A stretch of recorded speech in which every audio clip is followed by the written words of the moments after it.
Hello everyone, welcome to Help Guru one channel. तो आज हम लोग पेपर टू मैनेजमेंट में शॉर्ट टॉपिक जो हम लोगों ने सीरीज़ स्टार्ट की है उसमें कलेक्टिव बार्गेनिंग डिस्कस करेंगे।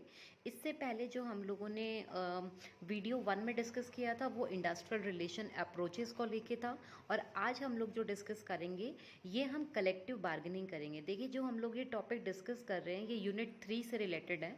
यूनिट 3 में हम लोग वो सारे टॉपिक्स देखेंगे जो टॉपिक इम्पॉर्टेंट हैं और जो टॉपिक आपके एग्ज़ाम में बहुत बार पूछे जाते हैं। तो हम लोगों ने यूनिट 3 का ही टॉपिक इंडस्ट्रियल रिलेशंस और उसकी अप्रोचेस कल डिस्कस किया था। उसका लिंक मैं डिस्क्रिप्शन बॉक्स में डाल दूँगी। जिन लोगों ने नहीं देखा है वो उसको एक बार देख सकते हैं। ज़्यादा डिटेल में मैंने कल भी बताया था, ये सब चीज़ें नहीं हैं क्योंकि हम लोग एक रिविज़न कर रहे हैं। तो रिविज़न के लिए हम लोग इसको वन लाइनर सीरीज़ हमने इसलिए शुरू की है। तो आज हम लोग जो कलेक्टिव बार्गेनिंग टॉपिक करेंगे उससे रिलेटेड कि कलेक्टिव बार्गेनिंग क्या है, कौन कौन से टाइप्स होते हैं कलेक्टिव बार्गेनिंग में और कौन कौन से लेवल्स होते हैं उनके बारे में डिस्कस करते हैं। तो देखिए, कलेक्टिव बार्गेनिंग क्या है। कलेक्टिव बार्गेनिंग देखिए बेसिकली क्या होता है, एक ऐसा प्रोसेस है जिस प्रोसेस के अंदर दो पार्टीज आपस में बैठती हैं, नेगोशिएट करती हैं, डिस्कशन करती हैं और एक कॉमन सॉल्यूशन को लेते हैं।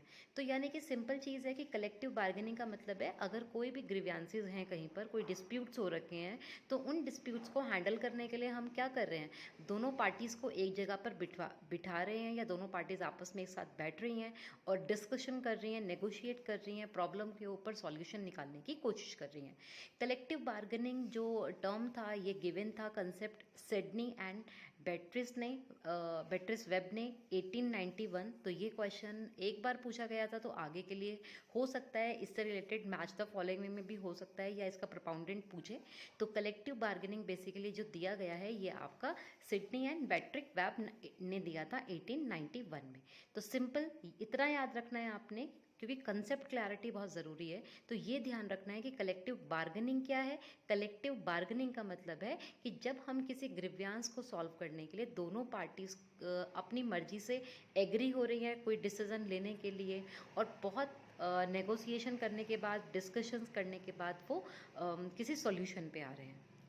तो देखिए, हम टाइप्स की बात करते हैं, ये बहुत ज़्यादा ही इम्पॉर्टेंट है क्योंकि ये क्वेश्चन मैंने सेट के एग्ज़ाम्स में भी देखा है और बहुत सारे जो आपके एमसीक्यू सेशन है या मोस्ट एक्सपेक्टेड क्वेश्चन है उसमें भी मैंने बहुत देखा है। तो टाइप्स की बात करते हैं, टाइप्स ऑफ कलेक्टिव बार्गेनिंग क्या है। तो देखिए, चार टाइप की कलेक्टिव बार्गेनिंग होती है। एक होती है कंजक्टिव और डिस्ट्रीब्यूटिव बार्गेनिंग, एक होता है कोऑपरेटिव और इंटीग्रेटिव बार्गेनिंग, एक होता है productivity bargaining and last one होता है कंपोजिट बार्गेनिंग। तो देखिए क्या मतलब है इसका। कंजक्टिव और डिस्ट्रीब्यूटिव बार्गेनिंग का मतलब होता है एक ऐसी बार्गेनिंग जिसमें दोनों के दोनों पार्टीज कोशिश करती हैं कि हमारा पॉइंट ज़्यादा स्ट्रॉन्ग दिखाई दे या हम जीते। तो इसीलिए इसको विन लॉस और जीरो सम बार्गेनिंग भी बोलते हैं। देखिए क्या मतलब है, सिंपल। कंजक्टिव और डिस्ट्रीब्यूटिव बार्गेनिंग है कि एक ऐसी बार्गेनिंग जिस बार्गेनिंग में जब दोनों पार्टीज बैठ रही हैं तो हर एक पार्टी अपने अपने सॉल्यूशन को ज़्यादा इम्पोर्टेंस दे रही हैं और वो चाह रही हैं कि जो हम चाहते हैं वो चीज़ के ऊपर बार्गेनिंग हो, यानी कि वो चीज़ का सॉल्यूशन निकल के आए। एग्जाम्पल, अब एम्प्लॉयर और एम्प्लॉय दोनों बैठे हुए हैं। एम्प्लॉयर बोलना चाह रहा है कि मैं नेक्स्ट ईयर आपको कोई बोनस नहीं देने वाला हूँ क्योंकि हमारा प्रोडक्शन ज़्यादा अच्छा नहीं हुआ है, और एम्प्लॉय चाहता है कि हमें इंसेंटिव मिले, हमें प्रमोशन मिले।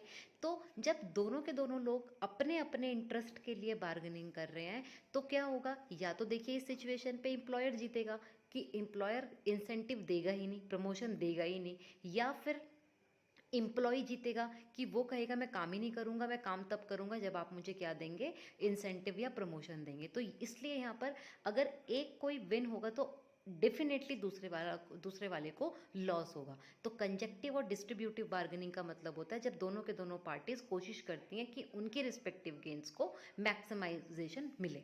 सेकंड देखिए, कोऑपरेटिव और इंटीग्रेटिव बार्गेनिंग दूसरे वाले पहले वाले का बिल्कुल ऑपोजिट है। वहाँ पे दोनों के दोनों अपने अपने इंटरेस्ट को लेके बार्गेनिंग कर रहे थे और दोनों के दोनों चाहते थे कि हमारा पॉइंट ज़्यादा स्ट्रॉन्ग दिखाई दे। और कोऑपरेटिव में क्या होता है कि दोनों के दोनों म्यूचुअल डिसीजन निकाल लेते हैं, यानी कि दोनों पार्टीज जो होती हैं विन विन सिचुएशन पे रहती हैं, विन विन बार्गेनिंग भी इसको बोलते हैं। तो both the parties try to resolve problem of common interest. दोनों के दोनों पार्टीज का यहाँ पे क्या होगा, जो रिजॉल्व करेंगे वो प्रॉब्लम वो कॉमन इंटरेस्ट को लेके होगा। जैसे अभी एम्प्लॉयर बोल रहा है कि मैं आप लोगों कि मैं जो अगली बार जो भी दिवाली बोनस मिलेगा वो आप लोगों को 6,000 का मिलेगा, और एम्प्लॉय बोल रहा है कि मुझे जो बोनस चाहिए मुझे तो 10,000 का चाहिए। तो दोनों के दोनों ने मिलकर आपस में म्यूचुअली डिसाइड किया कि चलो एक काम करते हैं, ना आप जीत रहे हो ना मैं जीत रहा हूँ, दोनों के दोनों क्या करते हैं, एक म्यूचुअल डिसीजन ले लेते हैं और हम 5,000 या 4,000 या 7,000 को हम लोग एक म्यूचुअली प्राइस डिसाइड कर लेते हैं कि आप इसके ऊपर दोनों के दोनों पार्टीज ने एग्री कर दिया जहाँ पर। तो यहाँ पे विन विन बार्गेनिंग हुआ, यानी कि दोनों ही जीते। उसको प्रमोशन, उसको दिवाली बोनस चाहिए था, उसको दिवाली बोनस भी मिल गया, और वो जितना चाहता था उसी के रेंज में उसने उनको दिवाली बोनस दिया। दैट मीन्स एम्प्लॉयर और एम्प्लॉई ने, तो यहाँ पे म्यूचुअल इंटरेस्ट आ गया। Third, that is productivity bargaining. Productivity bargaining क्या होती है, यहाँ पे जो भी बार्गेनिंग होगी वो मैनेजमेंट के थ्रू होती है, और इस बार्गेनिंग का मेन कंसेप्ट होता है प्रोडक्शन। यानी कि यहाँ पे जो सिचुएशन होती है वो कैसे सिचुएशन होती है कि जब मैनेजमेंट बोलता है कि मैं आपको इंसेंटिव या मैं आपको प्रमोशन या मैं आपकी सैलरी तभी बढ़ाऊंगा जब आप मुझे इतना काम करके दोगे, इतना प्रोडक्शन ला कर दोगे, इतना आउटपुट दोगे, तो उसके बाद ही मैं आपको उतना वेजेस या सैलरी या प्रमोशन या एनीथिंग एल्स, मतलब जो भी उनको देना है वो मैं आपको उस कंडीशन पे दूंगा। तो यानी कि यहाँ पे जब दोनों के दोनों पार्टीज होती हैं वो उनका बेनिफिट जो होता है वो प्रोडक्शन को लेके है, यानी कि एम्प्लॉयर का यहाँ पे बेनिफिट है कि प्रोडक्शन ज़्यादा से ज़्यादा हो, और एम्प्लॉय का बेनिफिट है कि अगर मैं अच्छा प्रोडक्शन करूँगा तो मुझे ऑब्वियस सी बात है अच्छा पे मिलेगा। तो यह इसीलिए इसको प्रोडक्टिविटी बार्गेनिंग बोलते हैं, क्योंकि यहाँ पे प्रोडक्शन मेन फैक्टर होता है। Last one that is composite bargaining. Composite bargaining का मतलब होता है कि जहाँ पे अब जो नेगोशिएशन होगा या जो डिस्कशन होगा वो डिस्कशन वेजेस और सैलरी नहीं है। यहाँ पे जो डिस्कशन का पॉइंट है, यानी कि जो बार्गेनिंग का पॉइंट है वो उसके अलावा है, यानी कि यहाँ पे अदर फैक्टर्स को लेके डिस्कशन किया जाता है। वर्किंग कंडीशंस है, रिक्रूटमेंट है, ट्रेनिंग है, पॉलिसीज़ हैं, यानी कि ऐसे अदर फैक्टर्स जो फैक्टर्स आपको सेकेंडरी सपोर्ट करते हैं, हम सपोर्टिंग एक्टिविटीज़ जिनको बोल सकते हैं, तो उसको हम कंपोजिट बार्गेनिंग बोलते हैं। कंपोजिट बार्गेनिंग सिंपल टर्म्स में कि जहाँ पे हम वेजेस और सैलरी के अलावा और जो इश्यूज होते हैं उनके ऊपर जो हम बार्गेनिंग कर रहे हैं तो वो कंपोजिट बार्गेनिंग कहलाती है। तो चारों में देखिए ध्यान रखिएगा, कंजक्टिव यानी कि जब दोनों के दोनों अपने अपने इंडिविजुअल इंटरेस्ट को लेके बार्गेनिंग कर रहे हैं। कोऑपरेटिव जब हम एक म्यूचुअल सॉल्यूशन के ऊपर निकल कर आ जाते हैं, यानी कि दोनों के दोनों का फ़ायदा हो रहा होता है। प्रोडक्टिविटी जहाँ पर हम प्रोडक्शन को मेन फोकस करते हैं कि अगर मुझे आप 1,000 या 2,000 प्रोडक्ट बना के दोगे तो फिर मैं आपको 8,000 का इंक्रीमेंट दूंगा, यानी कि इस टाइप का जो बार्गेनिंग होगा वो प्रोडक्टिविटी बार्गेनिंग है। और कंपोजिट यानी कि वेजेस और सैलरी के अपार्ट जो आप अदर फैक्टर्स को लेके बार्गेनिंग कर रहे हो उसको हम कंपोजिट बार्गेनिंग बोलते हैं। तो बहुत इंपॉर्टेंट है, मैच द फॉलोइंग में ये क्वेश्चन बहुत बार पूछा गया है, तो ये आप एक बार दोबारा भी गो थ्रू कीजिएगा, और कोई डाउट होगा तो आप मुझे कमेंट सेक्शन में ज़रूर बताइएगा।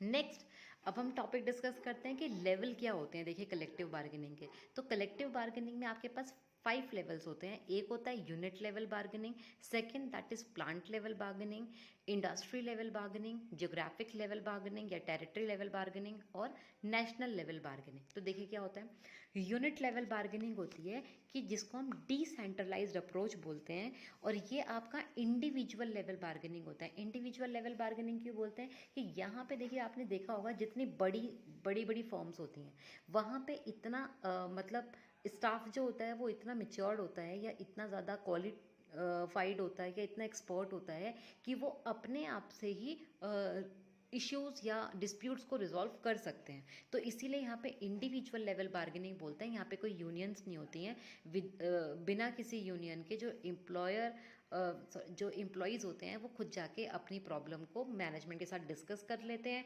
और मैनेजमेंट के साथ डिस्कस करके उसको रिजॉल्व कर लेते हैं। तो इसीलिए इसको यूनिट लेवल बार्गेनिंग बोलते हैं। यूनिट मतलब वन, तो यहाँ पे इंडिविजुअल बार्गेनिंग है ये, इंडिविजुअल यानी कि 1 to 1 बार्गेनिंग।